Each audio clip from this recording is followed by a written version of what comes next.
మాకు ఎరగా ఇడిస్తే నీళ్ళు వస్తే నీళ్లు రావు. మాకు సమస్య ఎవరు పోయి చెప్పినా నీళ్ళు ఇడుస్తామంటారు కానీ నీళ్ళు ఇడిస్తే మనకి ఎక్కడం లేదు. నీళ్ళు ఎవరైనా చెప్తే ఇడిచినాం కదన్నా ఇడిచినాం కదా అంటారు. మీరు ఇడిస్తే ఇడుస్తావు, మనకి నీళ్ళు ఎక్కడం లేవు. వస్తే పట్టుకుంటాం, లేకుంటే లేదు. అంతే. ఎంత చెప్పినా పట్టించుకోవడం లేదు. ఆడపోయి పంజాబ్ వాళ్ళ అధికారులు చెప్తే సరే చూస్తాంలే చెప్తాంలే అంటారు, చెప్పారు. ఏం చేయాలా? మీకు సపరేట్ వాళ్ళు వేపియాలా? రావడం లేదు. 20 ఇళ్ళకి సపరేట్ వాళ్ళు వేపియాలా? ఎట్లా అది చెప్పండి.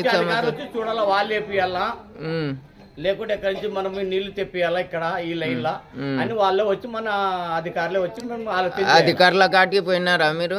పంజాబ్ బోర్డు కానీ పోయింటే సరే సరే నీళ్ళు పంపిస్తాంలే మేము చేస్తాంలే అంటారు. వాళ్ళు ఏం చేయలేదు. అంతే. మళ్ళా నుంచి ఉందమ్మా. ఎప్పుడు వచ్చినా అంతే. ప్రతి ఎండాకాలం వస్తే అయిపోయాక నీళ్ళే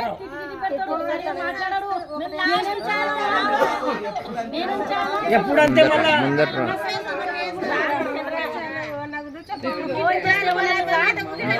సంవత్సరాల నుంచి చూస్తున్నాం. నీళ్ళు రావడంలో సరిగా మా లైన్ కంటే మేము వచ్చి ఇప్పుడు చూస్తాంలే అమ్మా, రాకుంటే నేను చాలా ఆఫీస్ పోయి మాట్లాడండి అని. ఆఫీస్ పోతాడా? మేము చెప్తున్నాము వాళ్ళకే చెప్పండి అంటారు. ఎక్కువ అంటే అంటాడు. మాకు ఇదే సమస్య. ఇంకా నీళ్ళకి అవసరం. మాకు కొళాయిలు పనులు కట్టి కొళాయిలు వేసుకొని మన నీళ్ళకి కట్టంలే మేము కానీ వాళ్ళు ఊరుకుంటారా? మళ్ళీ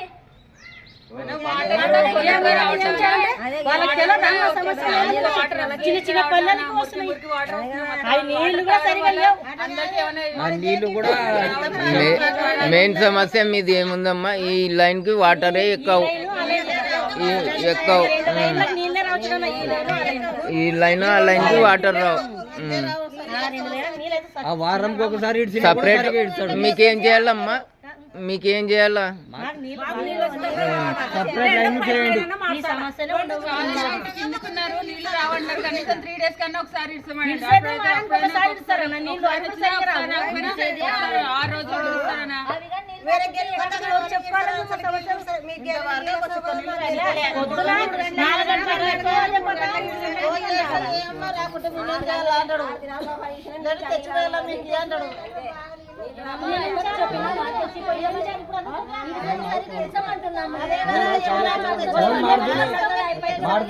ನಾ ತಂದೆ ಒಯ್ಬೇಕಂತನು ಏನ್ ಮಾಡ್ಬೇಕಿನ ಏನ್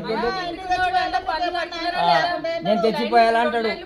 ఏం చేయాలా చెప్పు? పన్ను తగ్గించి కట్టిస్తే తీసుకుంటారా? 2 లైన్లు పన్ను కట్టకపోతే